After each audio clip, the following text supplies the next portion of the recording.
Assalamualaikum warahmatullahi wabarakatuh. Halo semua, sebelumnya perkenalkan kami adalah kelompok 2 dari kelas IKA 1A. Kali ini akan menjelaskan mengenai analisis ANOVA One Way dengan menggunakan SPSS versi 24. Di mana tugas ini merupakan tugas statistika dengan dosen pengampu Ibu Iswanti MSc. Berikut ini adalah anggota dari kelompok 2 kami. Yang pertama ada Anissa, Hana, Herlambang, Rabialang, dan juga Nadia. Berikut adalah bab-bab yang akan kami jelaskan di video nantinya. Yang pertama adalah pengertian SPSS. Menjelaskan apa itu SPSS. Lalu bab yang kedua ada ANOVA One Way, penjelasan pengertian analisis ANOVA One Way. Lalu yang bab ketiga ada persyaratan, penjelasan persyaratan penggunaan analisis ANOVA One Way. Lalu yang bab keempat, cara menganalisis adalah langkah-langkah dalam melakukan analisis ANOVA One Way. Lalu yang bab kelima adalah output, penjelasan hasil dari analisis ANOVA One Way. Nah, kita bisa langsung aja ke bab yang pertama, yakni pengertian SPSS. Apa itu SPSS? Mengapa menggunakan SPSS?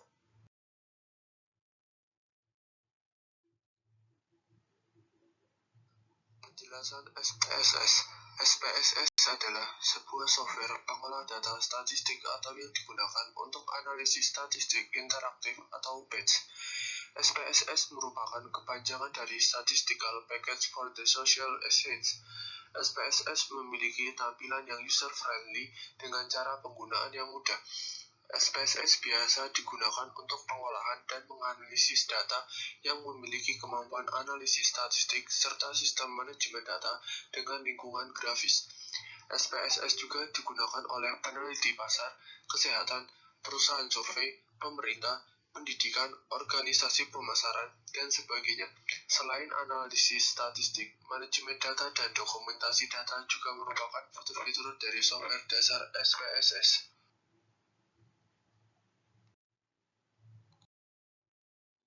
Lalu selanjutnya, kita bisa move ke bab 2, yakni ANOVA One Way, penjelasan pengertian analisis ANOVA One Way.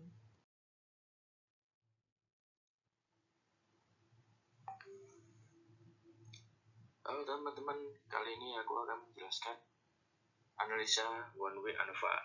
Pasti udah pada tahu dong apa itu analisa One Way ANOVA atau uji ANOVA satu faktor. Pada dasarnya bertujuan untuk membandingkan nilai rata-rata yang terdapat pada variabel terikat di semua kelompok yang dibandingkan. Nilai masing-masing kelompok dilihat berdasarkan pada variabel bebas atau berskala kategori. Fungsi variabel bebas di sini sebenarnya adalah untuk mewakili kelompok-kelompok yang akan diteliti. Variabel bebas dalam analisa ANOVA satu faktor disebut juga sebagai variabel faktor. Sementara kelompok-kelompok yang dibandingkan disebut sebagai variabel tingkatan.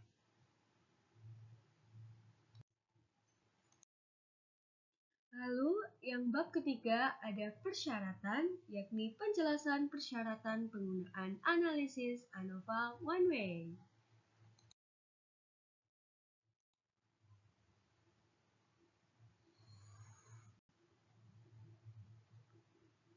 Nah, di analisis One Way ini juga ada persyaratannya loh. Jadi persyaratannya itu adalah 1. Sebaran data masing-masing kelompok harus berdistribusi normal.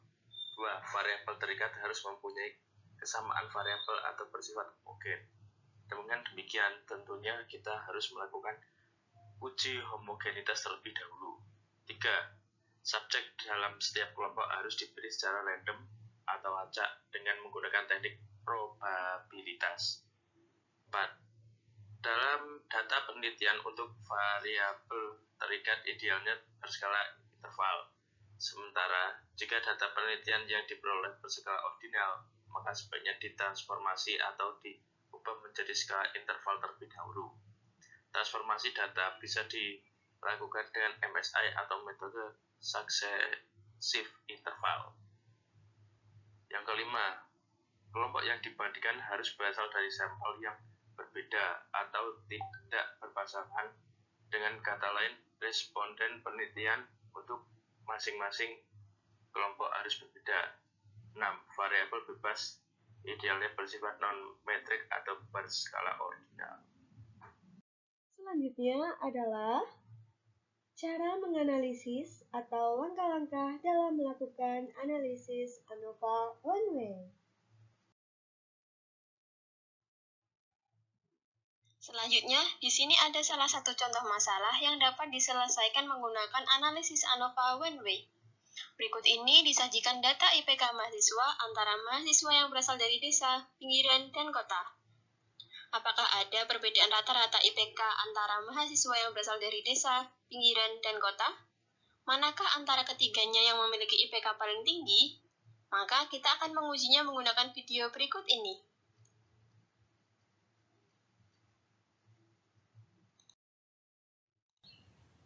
Baiklah, di sini saya akan menjelaskan tentang langkah-langkah untuk melakukan analisis one-way ANOVA di SPSS.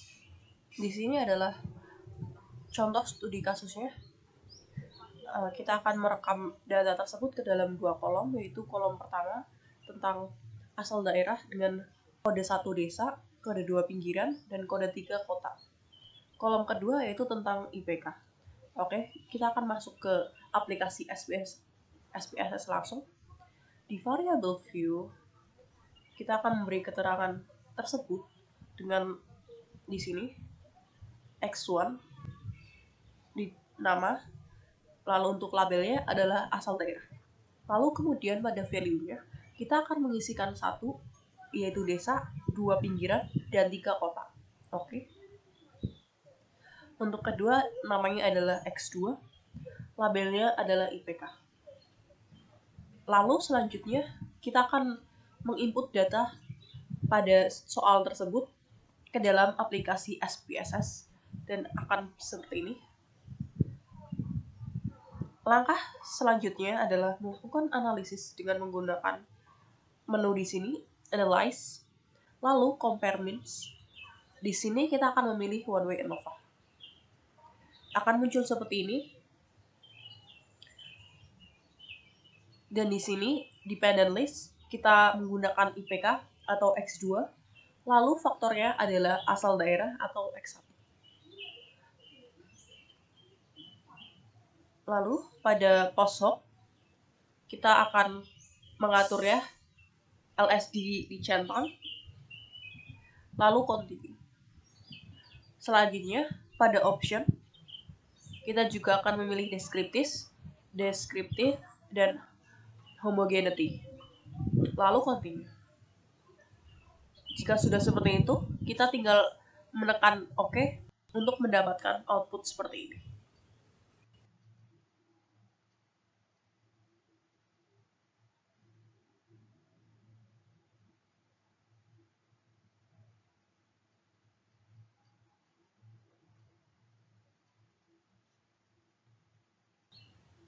Baiklah, di sini saya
Selanjutnya, yang kelima ada output atau penjelasan hasil dari analisis ANOVA one way.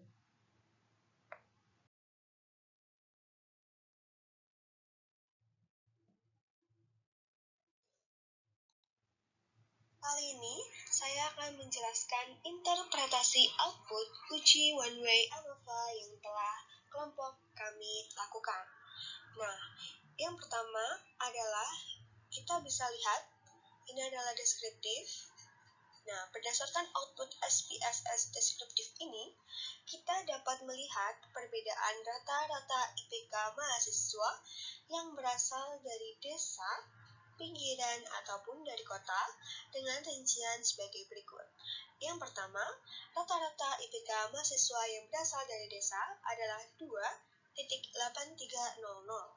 Lalu dari pinggiran 3.1490, lalu dari kota 3.3467.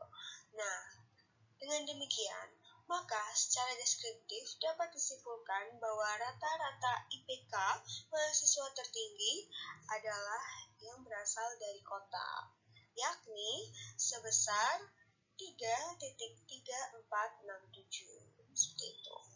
Lalu,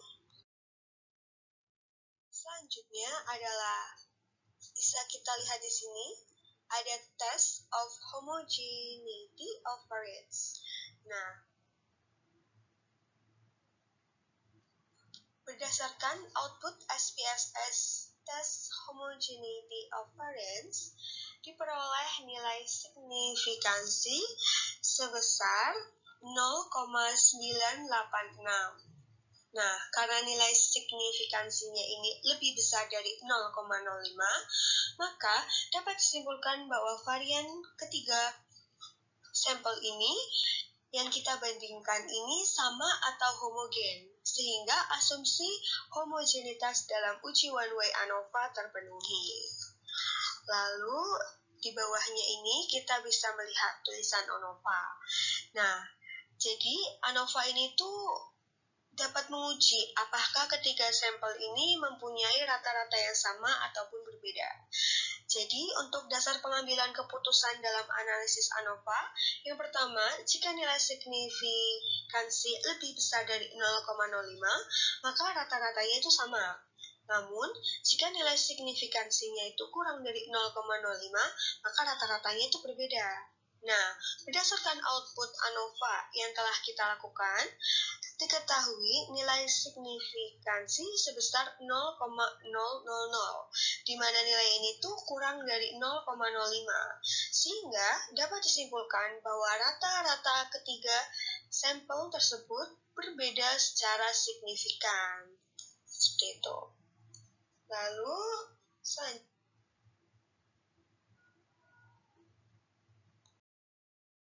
Nah, selanjutnya ini tuh ada post hoc test. Post hoc test ini tuh kita bisa mencari kelompok mana saja yang rata-rata penjualannya sama dan juga tidak sama.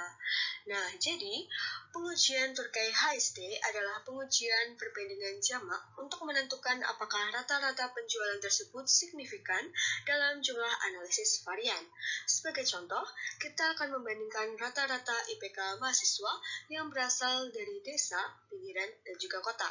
Angka perbedaan rata-rata IPK mahasiswa yang berasal dari desa dengan yang berasal dari pinggiran adalah minus 0,31900. Nah, di mana angka ini diperoleh dari nilai rata-rata yang telah kita dapatkan pada output deskriptif tadi untuk nilai IPK mahasiswa dari desa dan juga mahasiswa yang berasal dari pinggiran. Sementara itu, perbedaan rata-rata IPK mahasiswa berkisar antara minus 0,5236 atau ini tuh lower bound-nya sampai dengan minus 0,1144 atau ini tuh upper bound-nya. Nah, ini itu ada pada tingkat kepercayaan 95%. Untuk menguji apakah terdapat perbedaan rata-rata IPK mahasiswa antara desa dengan pinggiran ini, kita bisa melihat nilai signifikansi dari hasil outputnya ini. Jika nilainya lebih besar ataukah lebih kecil dari 0,05. Nah, berdasarkan output multiple comparisons, diketahui nilai signifikansinya itu sebesar 0,004, di mana nilai ini itu kurang dari 0,05. Maka dapat disimpulkan bahwa nilai rata-rata IPK mahasiswa tidaklah sama, sehingga perbedaan rata-rata IPK ini itu signifikan.